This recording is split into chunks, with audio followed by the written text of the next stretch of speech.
தினம்தோறும் விளக்கேற்ற நல்ல எண்ணெய் இதயம் நல்லெண்ணெய். நேற்று கரூரில் நடந்த இந்த துயரமான சம்பவம்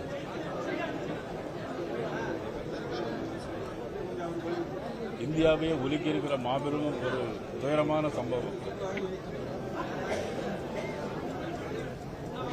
குழந்தைகள் இறந்து போயிருக்கிறார்கள். கூட்ட நெரிசலில் இதுவரையிலும் 39 பேர் இறந்திருக்கிறார்கள். ஒருவருடைய உயிர் ஊசலாகிக் கொண்டிருக்கிறது. மிக ஒரு மோசமான ஒரு துயரமான ஒரு சம்பவம். இறந்தவர்களை ஆழ்ந்த இரங்கலை தெரிவிப்பதோடு அவருடைய குடும்பத்தார் அனைவருக்கும் ஆழ்ந்த இரங்கலையும்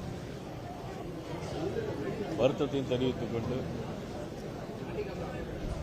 அவர்கள் ஆன்மா சாந்தி அடைய இறைவனை பிரார்த்திக்கிறோம்.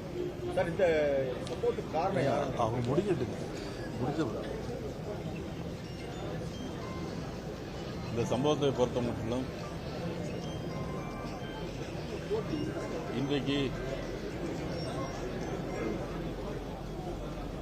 சுப்ரீம் கோர்ட்டுடைய சிட்டிங் பெஞ்ச்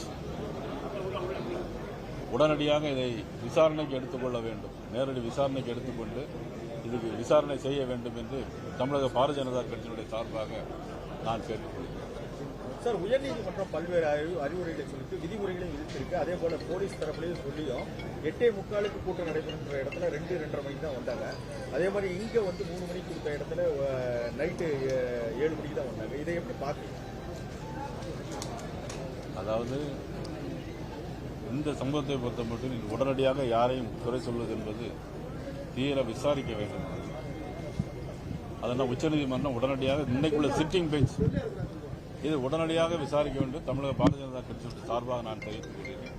உயர்நீதிமன்றம் உடனடியாக இதை இன்றைக்கு இருக்கிற உயர்நீதிமன்றம் இதை விசாரணைக்கு எடுத்துக்கொள்ள வேண்டும்.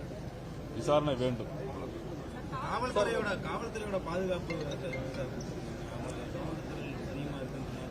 இன்றைக்குள்ள சிட்டிங் பெஞ்ச் உடனடியாக விசாரிச்சு உடன் நடவடிக்கை எடுக்கும். தமிழக அரசு ஒரு நபர் கமிஷன் போட்டிருக்காங்க. அருணா ஜெகதீஷ் இதை எப்படி பாக்குறீங்க? உடனடி நிவாரணம் வழங்கியிருக்காங்க. எங்களை பொறுத்த மட்டும்தான் நான் இப்ப சொல்றதுதான், இந்த நீதிபதி இன்னைக்குள்ள சிட்டிங் பெஞ்ச் உடனடியாக இதை விசாரணைக்கு எடுத்துக்கொள்ள வேண்டும்.